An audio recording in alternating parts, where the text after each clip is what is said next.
सब ऐसा टॉप है, दुकान सारा लॉक है, लगा है यहाँ रेड जोन। समझ रहे हो ना बाबू?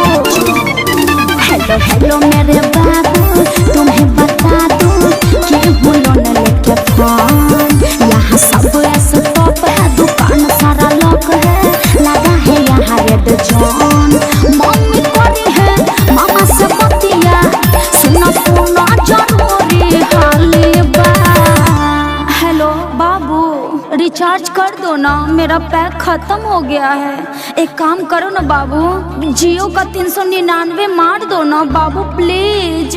गे तोहर के इतना रिचार्ज खत्म हो खलोगे? यहाँ पर पैसा के गाछ है, नोट छपाई थे का कि तोरा के रिचार्ज पर रिचार्ज करवाइत रहते लोग। आ तोरा जब कुछ घटल ना तब तू फोन करेलिस। प्यार मोहब्बत के कहियो आज तक ले बात कइले जी है बारे ता रख के फोन चम गांधी रे बड़ी काम तोहर खाली जाली बा, फोन पेटीएम खाली बा। रे बड़ी काम तोहर खाली जाली बा, लॉकडाउन में पेटीएम खाली बा।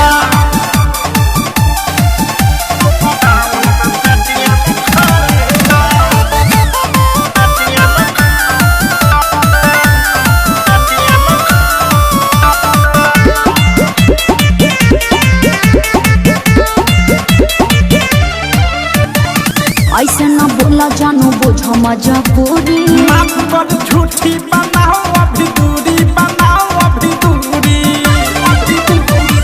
ऐसे न बोला जानू, बुझो मजबूरी। माफ कर झूठी बनाओ अभी दूरी, बनाओ अभी दूरी। उतारे लगाबो चाहे बढ़िया बा, हमके निकल लगता तोरा गाली बा। तू हमरा के भूलियावत, हम भूलियाए वाला नहीं लागत कि तोहरा चक्कर में हमारा कोठी में के धइल धान गेहूं बेचे के पड़ी। अरे रख फोन तोरी मां का प्रणाम करू। प्लीज बाबू, मेरे बारे में ऐसा मत सोचो बाबू, कर दो ना। और सुनो ना, थोड़ा साथ में नेट पैक भी डाल देना, ओके? रे बड़ी काम तोहर खाली जाली बा, अभी रख फोन पेटीएम खाली बा। रे बड़ी काम तोहर खाली जाली बा, लॉकडाउन में पेटीएम रे खाली बा। अच्छा तब जाने लगता।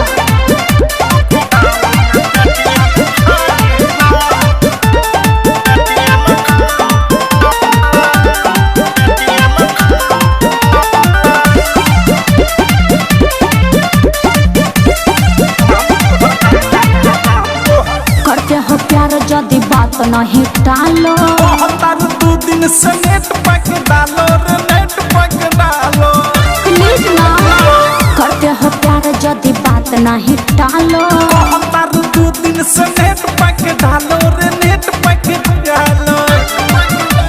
प्रेमिया मध्यस हो पूरा पानी गैस, प्रियम सोनू राग का दलाली बा।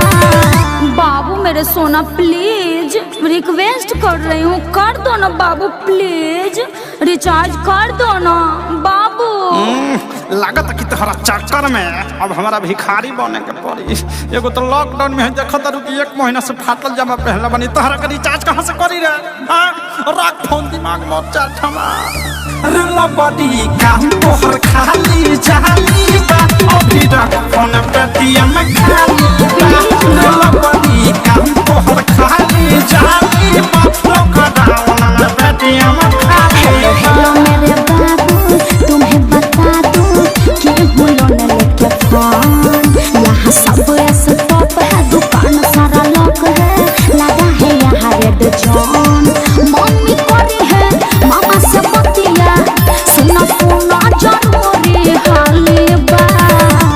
हेलो बाबू, रिचार्ज कर दो ना, मेरा पैक खत्म हो गया है। एक काम करो ना बाबू, जियो का 399 मार दो ना बाबू प्लीज। गे तोहर के इतना रिचार्ज खत्म हो खलोगे? यहाँ पर पैसा के गाछ है, नोट छपाई थे का कि तोरा के रिचार्ज पर रिचार्ज करवाइत रहते लोग। आ तोरा जब कुछ घटल ना तब तू फोन करेलिस। प्यार मोहब्बत के कहियो आज तक ले बात कइले जी है बारे ता रख के फोन चम गांधी रे बड़ी काम तोहर खाली जाली बा, अभी रख फोन पेटीएम खाली बा।